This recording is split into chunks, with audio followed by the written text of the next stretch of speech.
murakaza neza kuri Bride TV.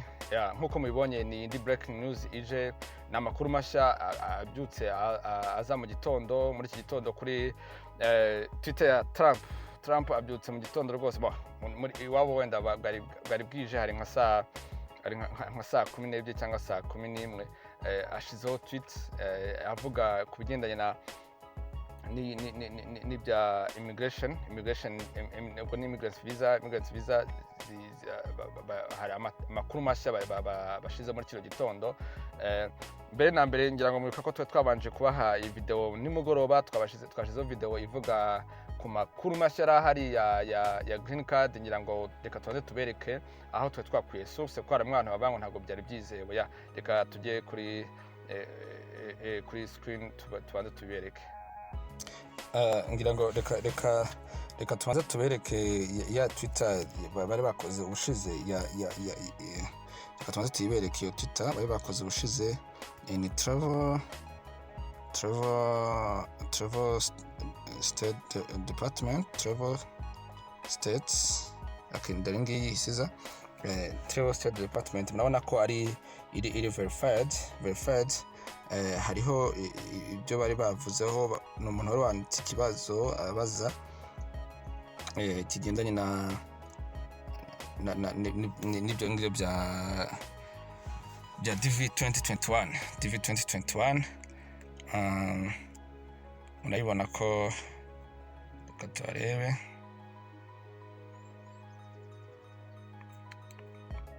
ngira ngo reka turebe aho babivuze ni bavuga bya ngaha murayibona ngiyi Twitter yabo aho basubizaga witwa Farok Dizi abajije ati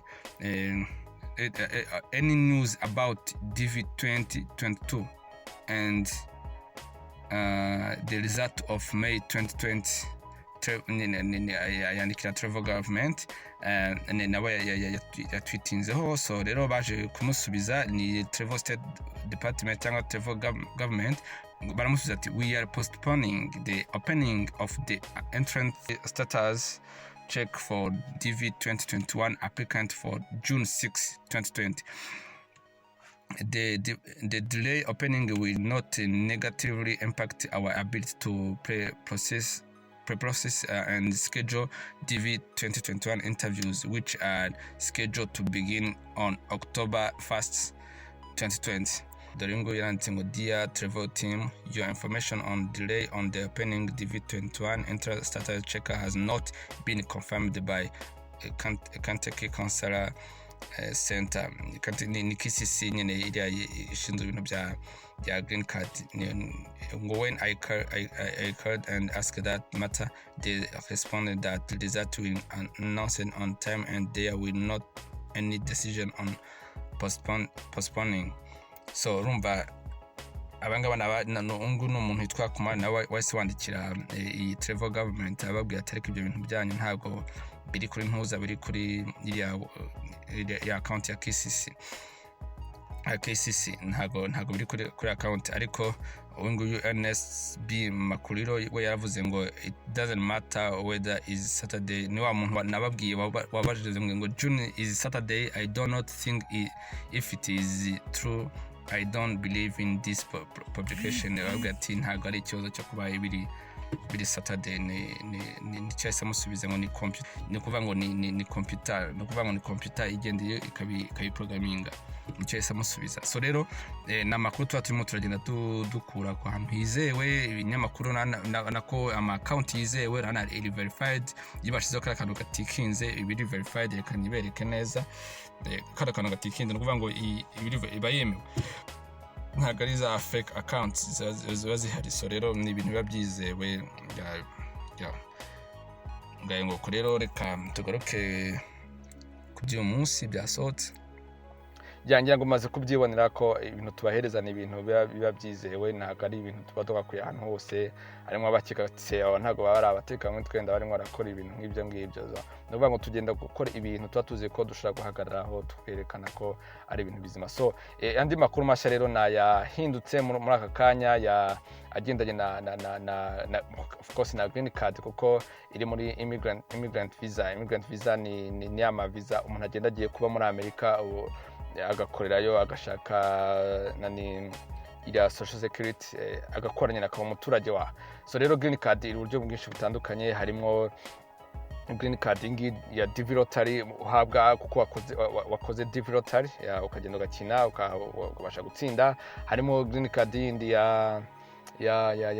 yo kuba ufite no kuba uri munsi y'imyaka 21 ababyeyi bawe ari abanyamerika cyangwa se bakakwadopta icyo gihe nabwo bashaka kuguhereza green card afite no ruhushya rukwemerera kuba umuturage wa Amerika ukemererwa buri kintu cyose nk'akavukire wa Amerika ariko utaravukiyeyo.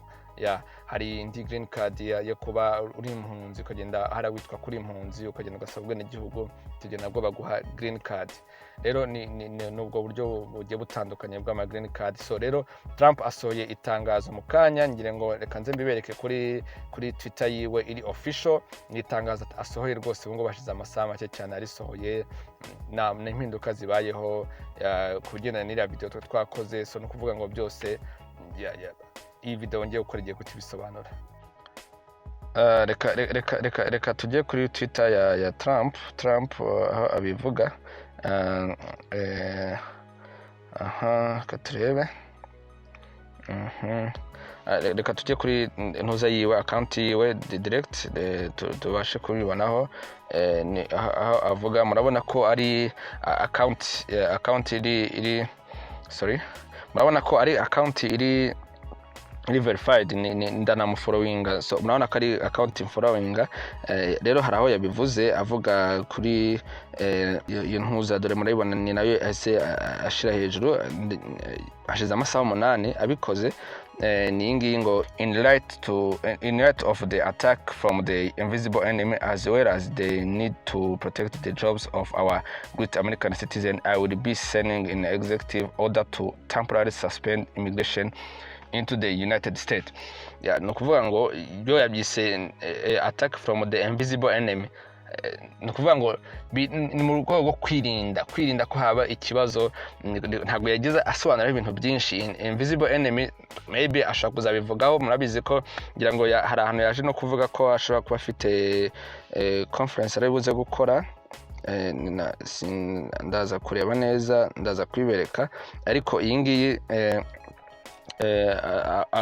we niko yabivuze ntago yabisobanura ariko umuntu utekereje ko umva ijambo yasakuriza ngo as well as the need to protect the jobs of our great American citizen no kuvuga ngo kugira ngo protecting abaturage babo kuri kubuzi bwabo kuko muri iki gihe akazi muri Amerika gateje ibibazo abantu barimo barahagarika akazi amangara zirimo zirahomba. So wo mu Afrika cyangwa se wo muri Asia cyangwa se muri Amerika y'Amajyepfo na Europe ku bantu bashaka kujya muri Amerika barabizi ko hari opportunity. No kuvuga ngo nagirayo we acyari bukore no kuvuga akazi kose bari muhereze aremera agakora uko bimeze kose. Igikuru nuko aba hari ahantu mu cya gihugu ashaka. Rero ibyo ngibyo byatuma b'abanyamerika bafite akazi hariya bishobora gahunda mu madolari hagati ku madolari 25 cyangwa se ku isaha cyangwa se amadolari angahe bishobora kwafekta abanyamerika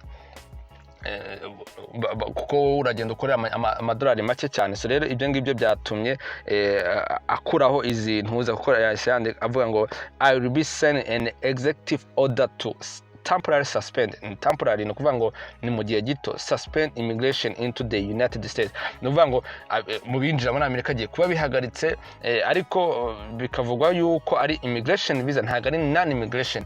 Ni immigration non immigration visa niza visa non immigrant visa niza visa umuntu agenda agiye kwiga agenda agiye mu nama runaka akagaruka ariko immigrant visa niza visa ugenda ugiye kubayo ugafata social security yaho ugakora nyine just ukaba nk'umunyamerika nyine nk'umunyamerika ubuzima bayeho. Ikindi ibyo biraza ku affect rero za green card ni visa, ni immigrant visa, no kujya kubayo hariya ugafata ubwene gihugu ugatangira gukora iki byose. Rero nubwo bahawe green card hara ntago bubivuze ko umunyamerika 100%, kuko nk'ibindi urabona ko bahise bavuga ati aba green card reka tubihagaritse ibya green card, kuko nazo ziri muri immigrant visa. N'abantu bari kujya gukora muri Amerika, wenda twavuga ko entre parenthèses bagiye guteza imbere Amerika, ariko Amerika reba no ku baturage babo ikavuga ati abaturage barabaho gute muri iyi minsi. Ese ntago uri buteze ikibazo cy'imyigaragambyo, ntago ari buze kuba byebazo byo kwanga abanyamahanga. So rero ibyo byose byagiye bituma Amerika ifata ingamba zimwe na zimwe zo kurinda abaturage babo muri iki gihe cya COVID-19, kuko irimo irateza ibibazo. So ntago ari burundu, ngira ngo abasha kuzafungura mu minsi iri imbere, ntabwo ari kuvuga ngo ni burundu. Rero ngira ngo aya niyo makuru mashya, ni breaking news. Ngira ngo no kuri ntuza kuri reka turebe kuri BBC naho hari icyo babivuzeho. BBC nabo bayivuzeho, harimo breaking news. Dore ngiyi nayo ngira ngo murabibona ko murabibona ko BBC nayo yabivuzeho. President Trump says he will sign an executive order to suspend all migration to the US because of coronavirus. Iki ni kinyamakuru bakoze link ya barohereza hano. Iyi ni BBC, urabona ko ari ni ikinyamakuru cyabo. Avuga ngo coronavirus immigration to US to be suspended amid pandemic, Trump says. So hano baravuga kuri on Twitter, he cited the attack from the invisible enemy as he calls the virus and the need to protect the jobs of Americans, but did not give details. Ntago ugeze asobanura ikintu cyose. No kuvuga ngo ntago turi buvuge ngo hari ibyihebe wenda byateye cyangwa se barakeka ko ari ibyihebe biri muri mu bantu bari bujye muri Amerika bakwera izo visa. Yavuze ko ari attack from invisible enemy, nta details ashiraho. No kuvuga ngo birashoboka ko wenda ngenekereje navuga nti invisible enemy no kuko ikiri bukore ku muturage kiba gikoze kuri ku gihugu muri rusange. Niba umuturage atabashije kubona akazi uyu munsi, umunyagihugu amprise kavukire, byateje ikibazo ku gihugu. Niba abanyamahanga bavuye mu mahanga bakaza muri Amerika bakagenda gatwara akazi k'abanyamerika, urumva icyo ni ikibazo kuri Amerika. Ni umuturage ugize ikibazo. Rero niyo mpamvu yavuze ngo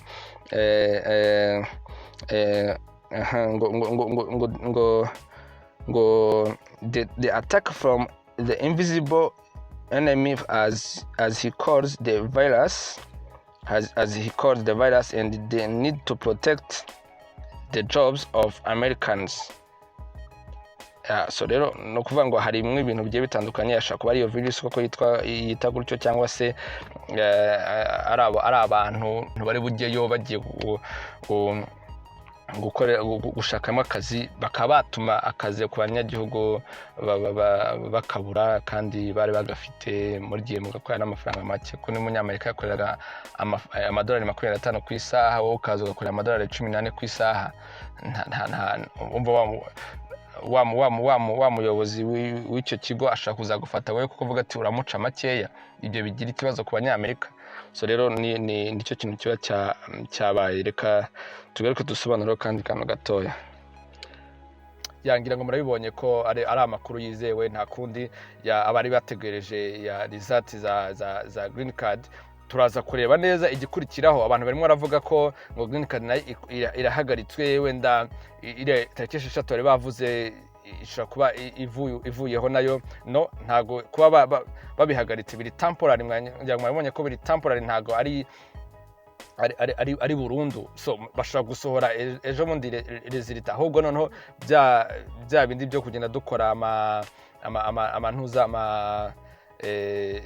ama interview ibizamini n'ibyo byose ahubwo byo bakazabitinza cyangwa se bakakwemera akavuga ati visa warayemerewe ariko kuzaza kino iki gihe n'iki so ntago bayikuyeho green card ngira ngo benshi mwaragenda bavuga ngo hagaritse ngo Trump arabihagaritse no ntago bihagaritse ahubwo mwebwe mukomeze mwitegure bishira kuza musengere ariko ntimubiteho umwanya wanyu cyane ya murebe iki kintu mukora murebe kure hari ibintu byinshi ushobora gukora muri iki gihe cya covid ushobora kwiga ku bantu bari bakeneye kwiga bakora business mushobora gutangira mwatekereza ibindi bintu mwabasha gukora buri muntu wese ari ibitabo mushobora gusoma ibitabo Bible ushobora gusoma Bible bati sinjya mu mwanya wo gusoma Bible ikindi gihe cyo kuba wakora ntimutu umwanya mu bindi bintu byo kureba amafilime umunsi wose ni byiza kureba filime ariko yamurebe umwanya mu profite ntimutakaze igihe rero ayo niyo makuru mashya twari tubagejejeho yuko habaye impinduka no kuvuga ngo abaye bihagaritse yabyise umwanzi